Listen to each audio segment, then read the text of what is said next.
Tokimeki.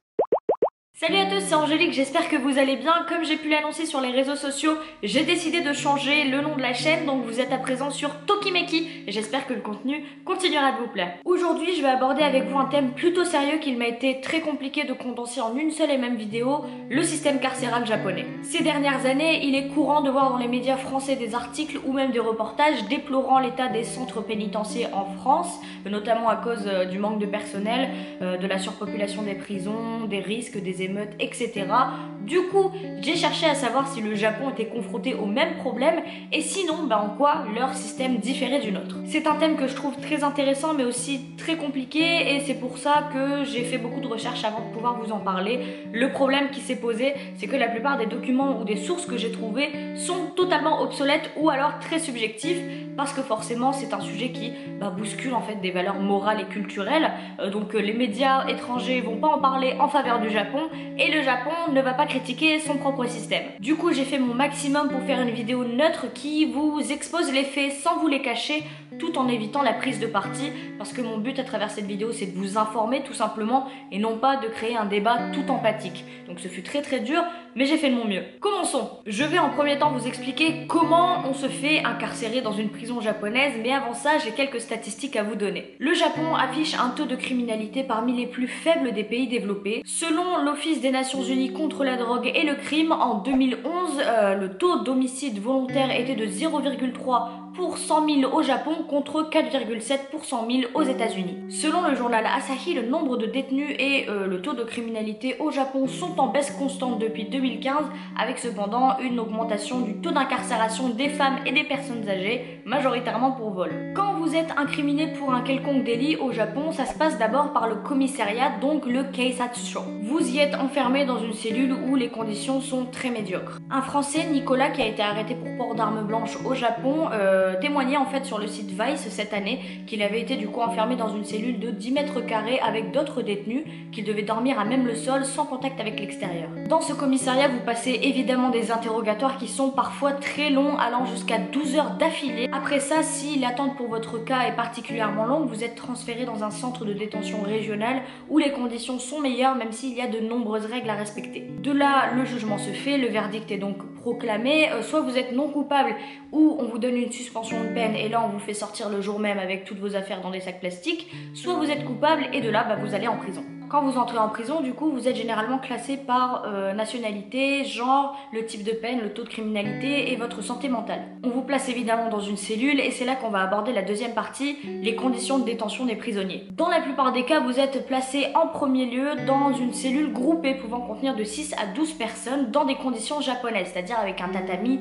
et un futon, ce genre de choses. Mais ça dépend de la place qu'il y a dans la prison parce que par exemple, la prison de Fuchu dans la banlieue de Tokyo propose des cellules individuelles.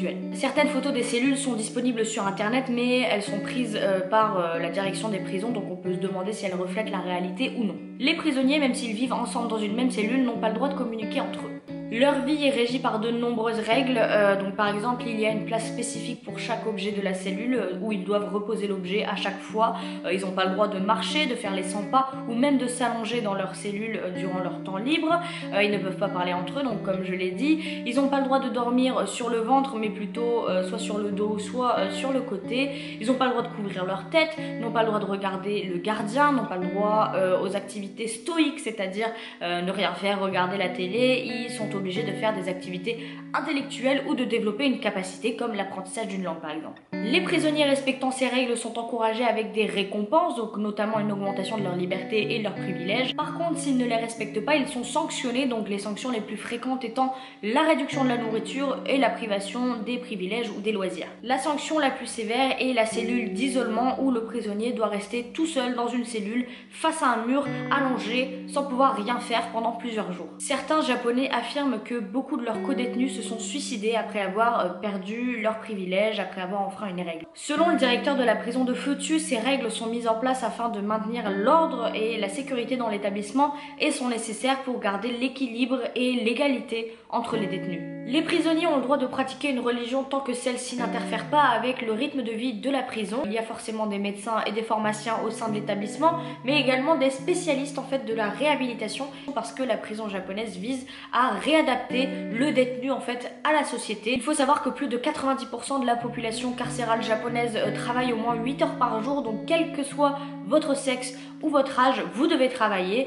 D'ailleurs, l'alimentation des prisons est comptée en fonction de ce travail parce que la nourriture en fait est adaptée selon les normes caloriques de la direction de la prison. Donc selon votre travail, votre corpulence, le nombre d'heures que vous passez debout, vous allez avoir un menu qui est différent d'un autre prisonnier. Au niveau du droit de visite, donc en général les contacts physiques sont interdits durant ces droits de visite et des prisonniers qui sont considérés comme honorables auront droit à des visites plus longues et plus souvent. Voilà, maintenant que je vous ai expliqué comment ça se passait, je vais vous parler des prisonniers étrangers dans les prisons japonaises. Ces dernières années, on assiste à une augmentation d'incarcération des prisonniers étrangers, notamment pour trafic de drogue. Fin 2015, sur environ 60 000 incarcérés au Japon, il y avait 3500 étrangers. Ces étrangers, du coup, doivent vivre la même vie que les prisonniers japonais. Donc ils ont les mêmes conditions de détention, il n'y a pas de privilèges ou il n'y a pas de changement parce qu'ils viennent d'un autre pays ou ont une culture différente. Ils doivent en général apprendre à parler le japonais parce que le personnel forcément ne parle pas anglais.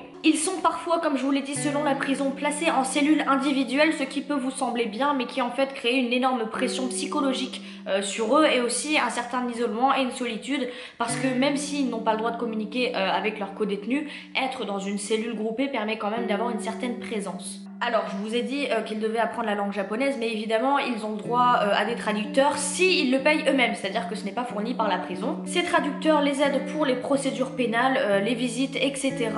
Le problème, c'est que ce service n'est pas disponible partout, surtout quand le prisonnier est incarcéré dans une région éloignée ou tout simplement dans la vie quotidienne, c'est-à-dire qu'il n'y a pas toujours quelqu'un qui les suit avec eux et qui peut traduire quand ils parlent au personnel. Donc, dans tous les cas, la plupart des prisonniers apprennent le japonais sur place. Mais selon Japan Times, il semblerait qu'à partir de cette année, le ministère japonais travaillerait sur un système de traduction basé sur les tablettes qui permettrait au personnel et aux prisonniers de communiquer plus facilement. En 2005, un ancien prisonnier du nom de Terrence publiait sur les forums Reddit « Le système carcéral japonais est médiéval alors que sa société est au top de sa technologie, c'est absurde » et un autre lui répondait en dessous « J'ai fait plusieurs peines dans de nombreux centres de détention mondiaux et le système japonais est celui qui m'a réveillé. Je pense qu'on devrait avoir le même système partout dans le monde. » Je suppose que ces deux avis contradictoires représentent parfaitement la pensée que vous avez après avoir regardé cette vidéo. Forcément, vous pouvez être choqué en réfléchissant et en imaginant toutes les règles qui régissent ce système, mais vous êtes aussi en droit de vous demander, en voyant le faible taux de criminalité au Japon, si certaines de ces règles ne devraient pas être incorporées à notre système à nous. Vous êtes libre de vous faire votre propre avis sur la question. Je citerai en barre de description toutes les sources que j'ai utilisées pour faire cette vidéo, ainsi que de nombreux documentaires et des mangas que vous m'avez conseillés sur Twitter. J'espère que cette vidéo vous aura appris beaucoup de choses, je vous dis à la prochaine, bye bye.